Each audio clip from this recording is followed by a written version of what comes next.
Hello, welcome to the Owatonna Today Show, your community connection. I'm your host, Francy Hall. Today we have on our show coming up a new program from United Way. We're going to be visiting with Tanya Paley about the Farm to Family program. And then we're going to meet the new executive director of the Clothesline, Steele County Clothesline, Maureen Schlobohm.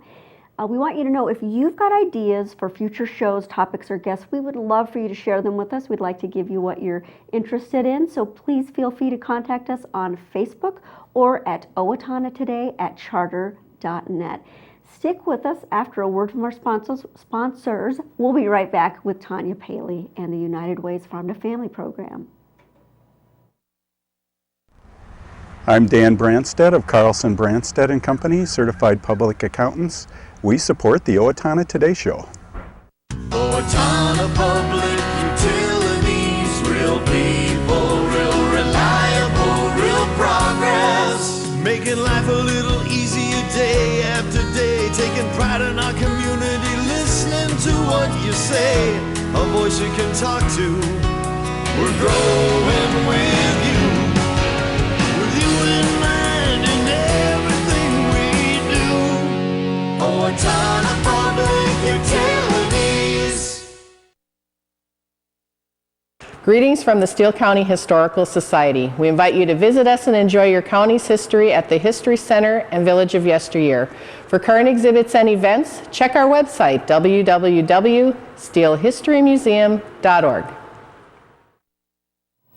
Welcome back. We are here with Tanya Paley from the United Way and the Farm to Family program. Hello, Tanya. Good morning, Francy. Good to see you. Thanks. Good to be here. Well, I would like people to know, just in case they don't know exactly who you are and what you do at United Way. What are your many roles there? I know you're in charge of some programs. You want to talk to us a little bit about that? Yeah. So I'm the Director of Strategic Operations for the United Way, and what that means, it's a pretty new title. I've been in this position for a year and a half, and it's really about the new work that the United Way is doing around addressing the root causes of people not succeeding in our community, barriers to success. So at the same time as we started our campaign for this year, and we're going to continue to fund the agencies that do the great work in our community when folks need them, we're also saying, okay, how can we be proactive and take our work from charity to opportunity, and really think about how can we make this community work best for everybody? And so there have been a number of different ideas that have come out of our community assessment work that we did.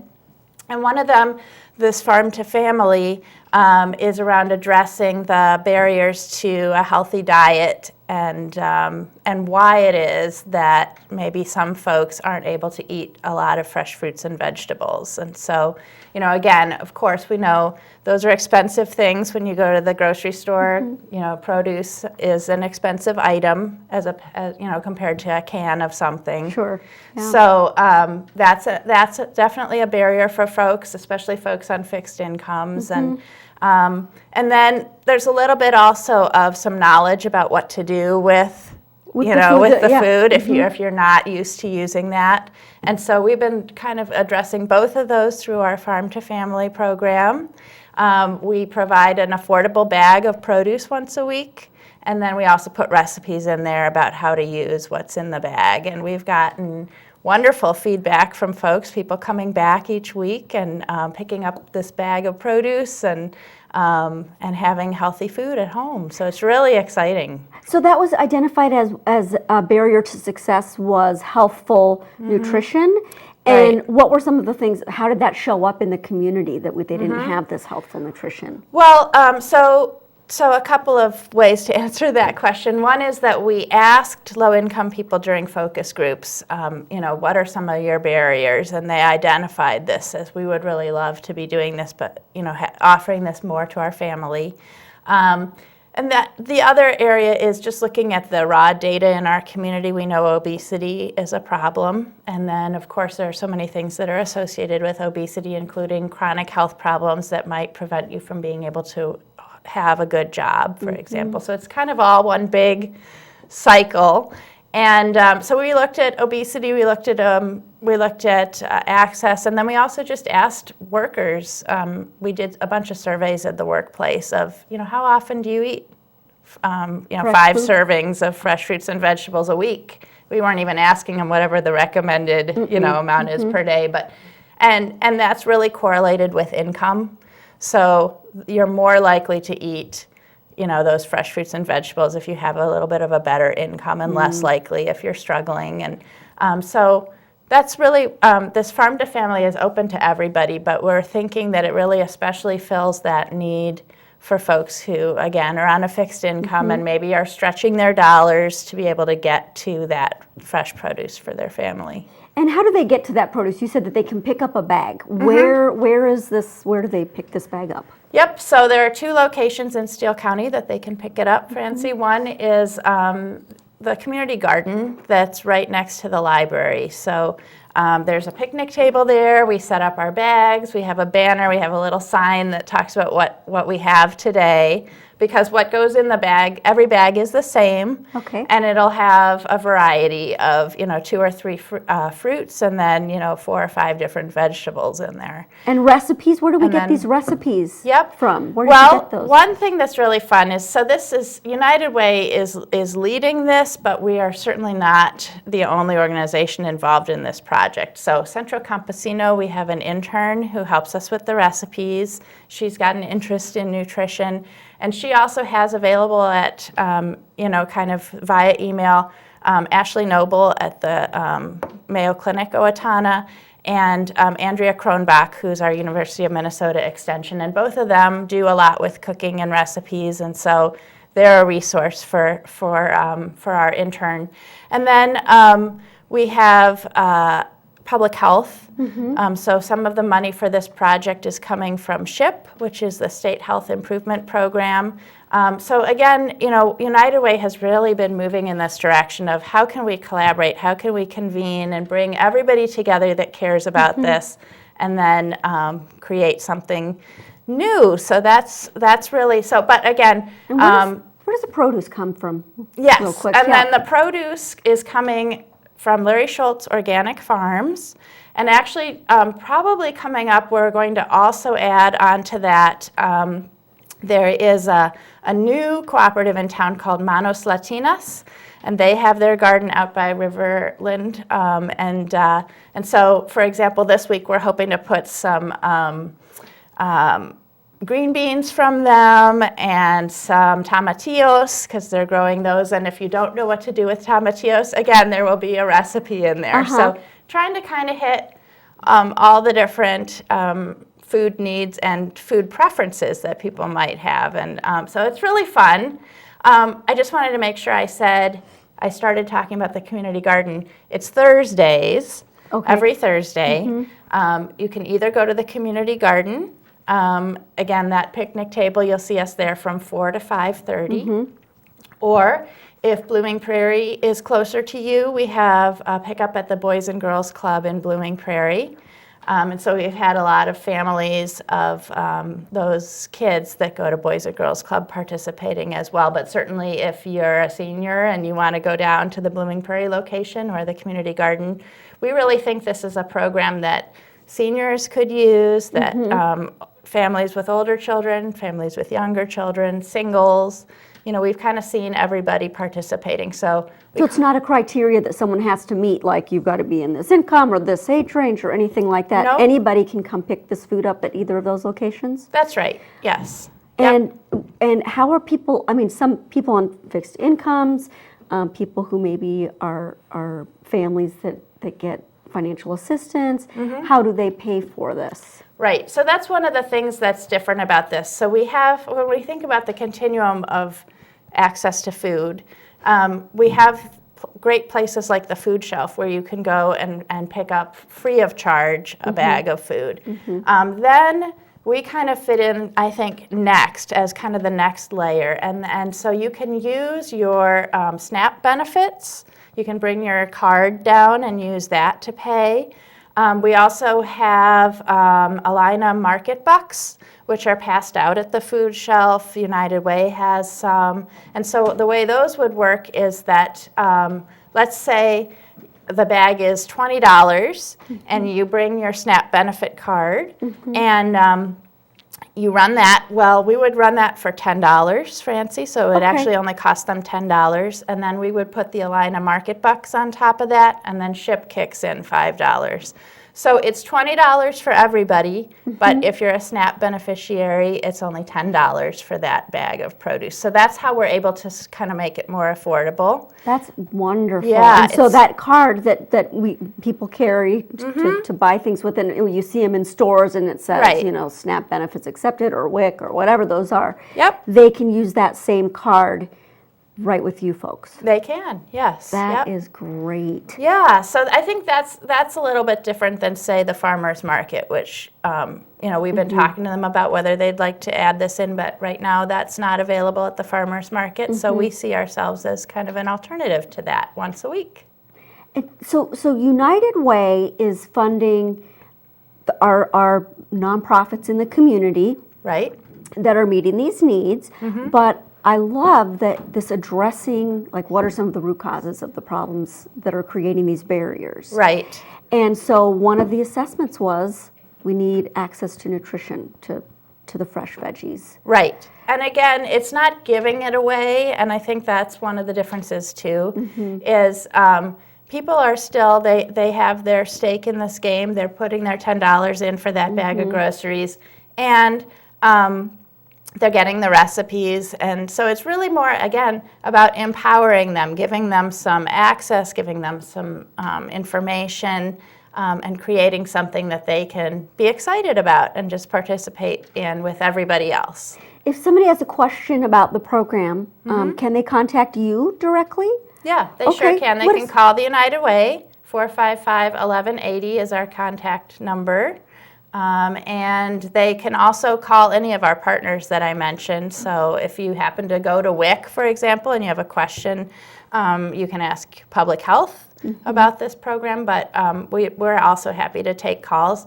And if you want to reserve a bag for Thursday, because we actually did sell out very quickly last week. Oh my gosh, I love that. That's great. Yeah, so you know, if you're thinking this sounds really awesome, I want to try this week, you might want to give us a call so we can save a bag for you. Great. Well, we don't want to be remiss in saying that, of course, the United Way has kicked off their fund drive, and this is one of the programs that could possibly benefit from that. You want to give people any information real quick about that? Yep, we just started our campaign for this year, and actually the work that we do addressing these root causes right now is funded in another way. Okay. But so the money that we're raising will really go to the food shelf for that first level of crisis support, and but you can know that we're not just doing that. Okay, well, Tanya, thank you so much for being here. Really appreciate it and love this new program. Thank you for being with us, and do stay with us, because coming up after a word from our sponsors is the new Executive Director of the Clothesline, Maureen Schlobohm.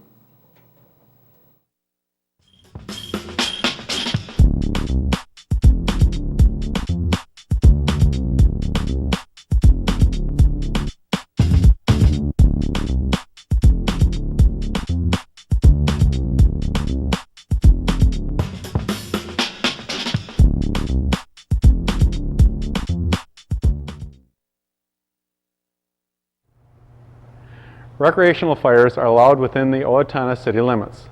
They must be contained within a fire pit or a device designed for such use, and can be 3 feet in diameter and no more than 3 feet high. They must be 25 feet from a building or combustibles. Only untreated or unpainted woods must be used. Fires must be attended by a person at all times that are capable of extinguishing the fire. This has been a safety tip from the Owatonna Fire Department. Hello, I'm Glenn Mager. And I'm Michael Mager with the Brickmager Funeral Home and the Medford Funeral Home. At Brickmager, we are privileged to have served the families of Steele County community for 118 years. Whether you choose traditional burial or cremation, we promise the tribute your loved one deserves with the peace of mind that you require. We are proud to be part of the Owatonna Today Show. Hi, this is Barry Gillespie, president of ERA Gillespie Real Estate, where our pledge is to save you money, save you time, and simplify your life. And we're proud supporters of the Owatonna Today Show. Hello, I'm David Einhaus with the Owatonna Foundation. Thank you to all of our donors who have helped make Owatonna a better place to live. Will you join us today with a financial gift? Owatonna Foundation is a proud sponsor of the Owatonna Today Show.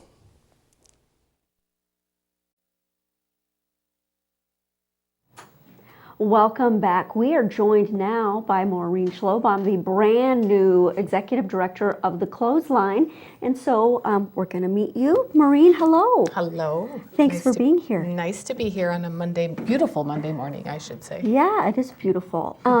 Some people may be watching in the afternoon or the evening, so good evening and good afternoon as well. But so Maureen, now this is the first time you and I have met. Yes. Maybe some of the folks watching have also not met you. So first of all, your new title Executive is? Director of Steele County Clothesline. All right. Yeah. And we want to definitely remind people what the Clothesline does and all that, but I'd love to learn a little bit about you and what you bring to the Clothesline.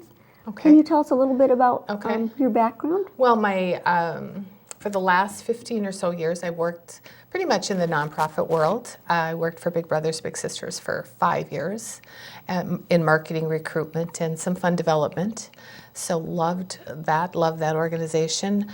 Transitioned from there. Actually, I was going to take a little time off, and then something better came along, and I went to work at Trinity Lutheran Church, and I was their volunteer ministry director for almost 9 years. Wow. So I have a lot of experience and history working with volunteers. With volunteers? Yep, training, recruiting, and that type of thing. So then this opportunity at the Clothesline came about, and I kind of jumped on it. And so what can you tell us about what the Clothesline is currently offering, because its doors are open and people are using the Clothesline. Yep. So what's going on at the Clothesline right now? Well, just for people who don't know, because I'm finding that some people don't even know where we are, that we are there. So right there, that's kind of sending a message that we really need to be more visible in the community. But the Clothesline actually serves Steele County residents in need. Whether you're confronted with a crisis or moving through a transition with free clothing, small household items, linen, beddings, that sort of thing. I didn't know that you provided household items. And most things. people don't. Okay. Yep. So we're actually really in need. Clothing comes in very regularly. We're really in need of the small household items. Pots, pans, linens, beddings, towels, that type of thing. Okay, good to know. So if somebody has those items, can they just drop them by? Well, our donation hours, I have them written down here because they're very new to me, 3 weeks in here. But Monday and Tuesday, 8 to 5, and Wednesday, 8 until noon.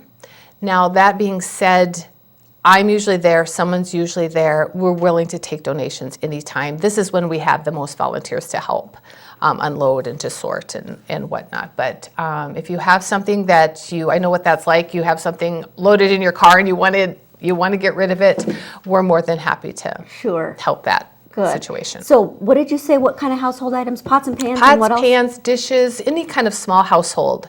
Crock pots, irons, just, Microwaves or anything like that, or not electronics? Not electronics, Okay. I think. We just space-wise, we're kind of limited space-wise. Okay. Yeah. Now, where are you located for the people who don't know? We are at 155 Oakdale, right next to the Clothesline. We're in the same the food shelf. Sorry, same building as the food shelf. Okay. So, kind of across from the Federated Building in the Fairgrounds area. Yes. Past Yep. there. The back of that parking lot. Sherwin-Williams VFW in the back of that parking lot. So, Okay. yeah. And so, what can people in need of, like clothing? Is it's seasonal clothing? It is seasonal clothing. We try to, because we are limited for space, we try to put out what they would need now. But we do get winter clothes. We are getting winter clothes in, and we're not going to turn them away. They're harder to store, kind of thing. And we don't put them out right away. We will be doing shortly, well, it's hard. you hate to think about it, but we will be doing shortly a winter coat drive. Sure, you hate to think about it. I know. Sorry, folks. Winter does it is come coming, here. unfortunately. But we'll be doing a winter coat drive soon. Be contacting churches and organizations. So we have a lot right now, but we'll be adding more to that, and then people can come by and pick And out what clothing. about business clothes? Because that's something that it's, if you're, yes. do you guys do that? We do. I'm glad you asked. We actually work with the Steele County Employment Services. And as we're sorting clothes, we set aside anything that might look like a business attire, good for an interview or starting your first job. And we set that aside, and they actually come in with their clients. And Who is the they? You said the Steele County Employment Services. They're caseworkers. Will bring their clients in, and we'll go through these racks, and they get to try on and find an outfit that will fit for like I said, whether it's an interview or for work or whatever their need is. Do you know if there's a particular size? And I know you're 3 weeks in, 3 so weeks I'm in. asking some hard Right. questions. Do you know if there's a particular size that is more in demand? I honestly can't answer that question. Yeah. I'm Well, it's sorry. not. I understand. Yeah. In I 3 don't weeks, know. it's hard to get the lay of the land. I don't know, but I have sat down with the girls from the employment services, and they're anxious to get in there. They're going to bring a large group in August, so So if sometime you have this business wear, folks, people at home watching, please Exactly. consider Yes, bringing them to exactly. the clothesline. Yeah. What is it, Maureen, that attracted you to this job? And what is it that attracted you to this job? Well, I think serving the community, that's always kind of been a passion of mine. I love this community, and I think it's a giving, wonderful community. So I like being a part of that, and I like the clothesline just serves a population that I don't know if everyone is aware that they exist sometimes.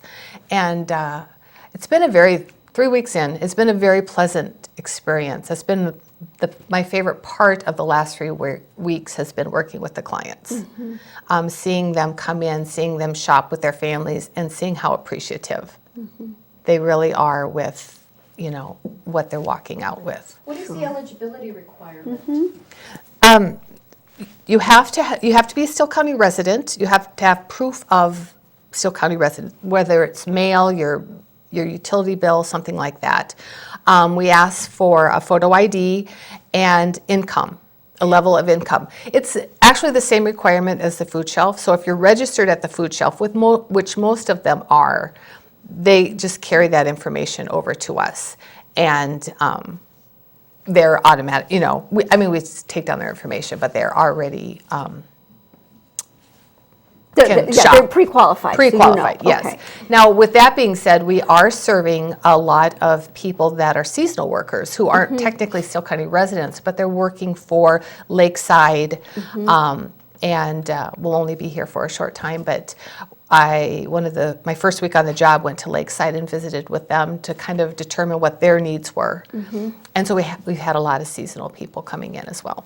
Sure, they're living in our community. Exactly, and they're for a period of helping, they're time and- benefiting a right. company that's in our Local community. So economy we, that- we're happy to serve them, and they are very pleased with the experience. Do you have any idea how many clients come in per year? I don't have the July numbers as of yet, but I can tell you June, we served 523 families. Wow.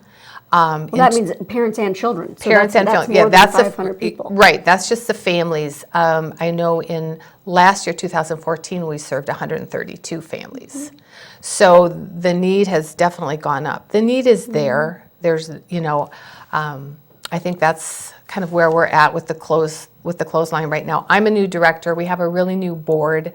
And we're just looking to the future. We're looking at, trying to reevaluate what the needs of the community are and how can we better serve. Sure. Okay. So, and speaking of the needs of the community, you're helping to meet a need in the community. What is it that you might need at the clothesline? we need volunteers. Volunteers. We need volunteers to help sort clothes, to help clean, to help work in the store, just to keep things picked up, maybe to work with some of our clients. Okay. We really are short of volunteers. Have a strong core of 20 or so volunteers, but it's not enough to meet all of the hours that we want to be available to serve. Our goal is to be open the same hours as the clothesline or the food shelf. I'm sorry. Right now we're not. Our hours are shorter than because we don't have the help. So you could be open longer, right? If we had more the volunteers to come in and do some of those jobs. If somebody's interested in volunteering or dropping things off, can they contact you directly? Contact me directly, 451-2550. Stop in and see us. I can show you around. I'd love to show you around if you're interested. So wonderful. Thank you so much. And we'll have you back again when you've been on the job a little longer. But now people know you. They'll know your face. And we appreciate you being here. And we appreciate what the Clothesline does. Well, thank you. Thanks for having me. Thanks, Maureen. Thank you for joining us. Please stick with us. After a word from our sponsors, we will be right back with our community announcements. Amy Swain Hearing Centers is a proud sponsor of the Owatonna Today Show. I'm Dr. Amy Swain, and I want everyone to hear better. I'm Deb Gillard. And I'm Shawn McNulty with Brookdale Owatonna Senior Living Solutions. We are assisted living and Alzheimer's and dementia care communities here in Owatonna, and formerly known as Clare Bridge and Sterling House. And we are proud sponsors of the Owatonna Today Show. Hi, welcome back. We are here with your community announcements. First announcement, Owatonna Foundation has announced that they are giving a grant to the We Pals Child Care Center, $35,000 for the purpose of remodeling their kitchen facility and upgrading their kitchen equipment. We Pals is located in the historic West Hills complex and provides childcare and preschool education programs. Thank you, Owatonna Foundation, for doing that. We appreciate it. Looks like coming up here on August 5th at the library is Create a Craft. That is from 10 to 11:30 a.m. for ages 5 and up.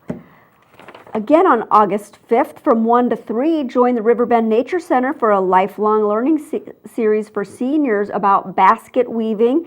That is August 5th from 1 to 3 p.m. The class is open to seniors. The program fee is $15 or $13 for Riverbend members. Please give a call to the Riverbend Center at 507-332-7151 for more information about that.